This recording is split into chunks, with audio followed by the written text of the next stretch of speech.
Hey guys, what's up? In this video, we're going to be asking this bad boy some nutrition Q&A.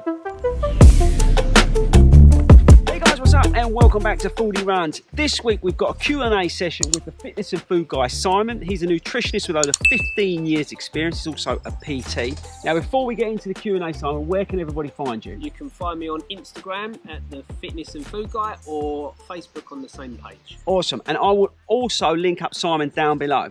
Now, when the guys in the Fordy Runs running community found out that I was meeting Simon for some other videos, which you can check out on the channel, they sent me like a million questions. So today, we're going to try and nail some of the best ones that they sent in.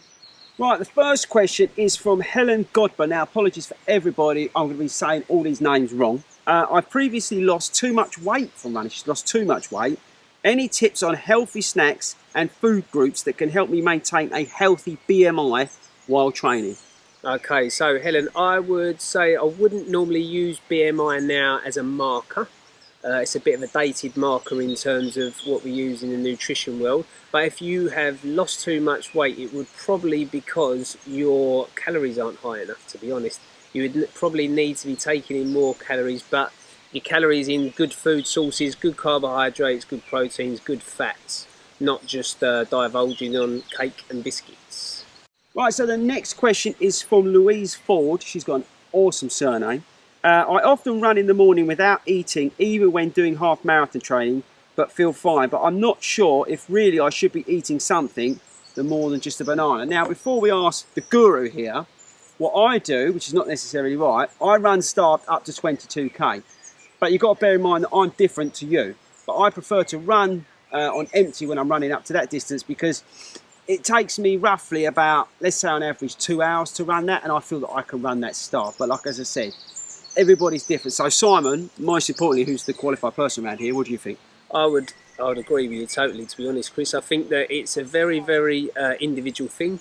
So if you find that you don't like to eat before you run, and up to a certain distance that works for you, then absolutely go with it. If you wanted to eat a meal, if you were running much further than that, if you're running especially longer than sort of 2 hour runs, you would definitely need to be eating something. So you want your slow release carbohydrates, an excellent way of getting that. Porridge or something like that? Yeah, porridge would be perfect. What about, actually on that subject, with regards to fueling, so it's like some people say that you deplete your stores after 45 minutes, some people say 60 minutes, it's somewhere in there, right? So in and around that, but you're looking, so up to about 90 minutes you would deplete your glycogen stores. So you need to top them up before you get that depletion, right? Yeah, that's right. And that's probably the benefit of having something. Yeah, but you've got to be careful that you don't do too much, because then obviously those glycogen stores are going to be stored somewhere in other ways. Okay, so cool. You have to be using those glycogen stores. Awesome. Well, hopefully that answers that one from Louise Ford, who's got the best surname.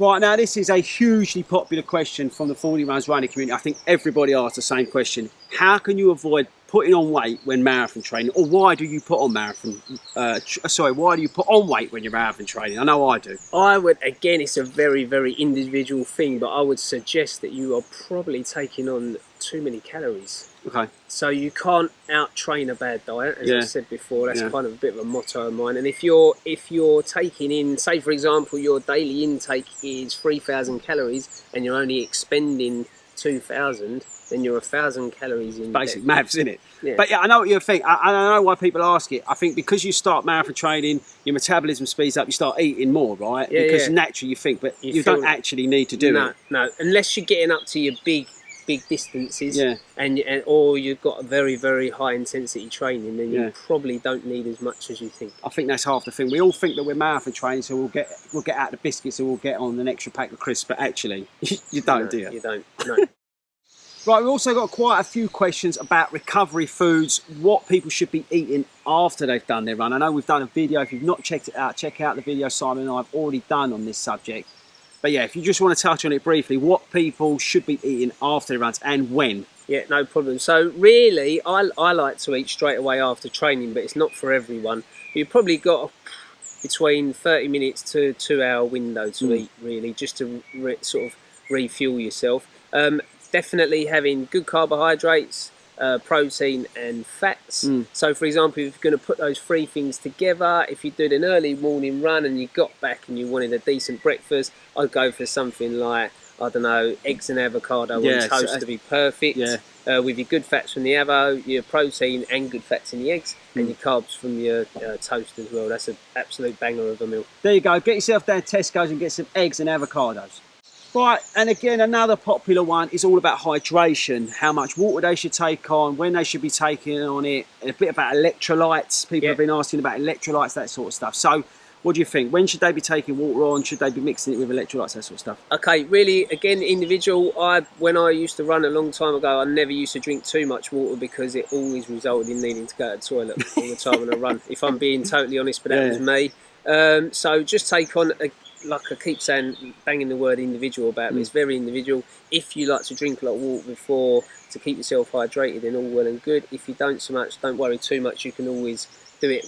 Take your water on board when you sort of get back from your run or your training. With regard to electrolytes, a really good tip, instead of, well, you can buy, there's loads of the sports drink market is huge now with all your drinks with all of the electrolytes in there already. But for a good old-fashioned recovery drink, water, orange squash, and a little bit of salt in there. Absolutely spot on. There you go, and it's cheap. Much He's not cheaper. only a nutritionist, he's also a bargain hunter. There you go. Right, and the final question for Simon, and it's one of the most popular, is about losing weight through running.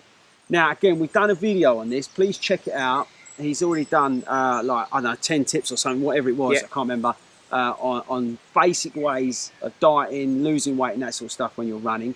But I think really what most people want to know is there any sort of magical secrets to losing weight while running, really? Unfortunately, no. Sorry about that, but there isn't. So you would, if you were using the basic rule of calories in, calories out, it would be that you take in less calories that day than you expend. And over a period of time, you will obviously lose weight via that. It isn't actually completely as simple as that. It's very individual. Again, that word individual again. But as a rule of thumb, that would be something that I would say would work. Yeah. Also, that a lot of people think that you expend a lot of energy when you run, and that depends on you as a person, because what you expend is very different from me. Exactly, it depends what you're training. So, like, if I'm doing an easy pace run, you know, and I'm well within, like, I train a heart rate, as you guys probably know by now. So if I'm in like zone 2 and I'm just cruising along, I don't really need to be putting too much. You're not going to burn. Exactly right. It's when I'm doing those harder sessions, that's when I need to be putting it in. Definitely. One thing, what is interesting, is like snacks. I find myself snacking a lot. Is there like any sort of go-to snacks that you can remember instead of going to get a bag of crisps or like? Do you mean during your run? No, I mean just after. I mean, like, because I find myself getting hungry during the day because I've been out running. Obviously, my metabolism's sped up, that sort of stuff. Okay. What sort of things should we be like? I'll tell you what I quite like. What a good idea. So things like oat cakes are very good as a snack. So I used to get a good thing that I used to do. I used to get oat cakes in either cottage cheese or yogurt. And just dip them in, a little bit of jam, oat cake, cottage cheese, yogurt, and then you've got your good fats from the yogurt or the cottage cheese, you've got your protein from the yogurt or cottage cheese, you've got a little bit of refined sugar in there from the jam or the sweetener or the honey, whatever you want to use, and then you've got your slow burning from the carbohydrate from the oats. So there you go, oat cakes, people, get yourself some oat cakes. Right, and we just finish it off. Right guys, so there you go, that's it. That's the Q&A session done with this bad boy, fitness and food guy Simon. Check out the description. I'm going to put a link down there. Make sure you follow him on Instagram and Facebook. Thanks very much today. You're welcome, really Chris, appreciate no problem. it. See you later, That's everyone. That's it from me and him. We'll catch you guys later.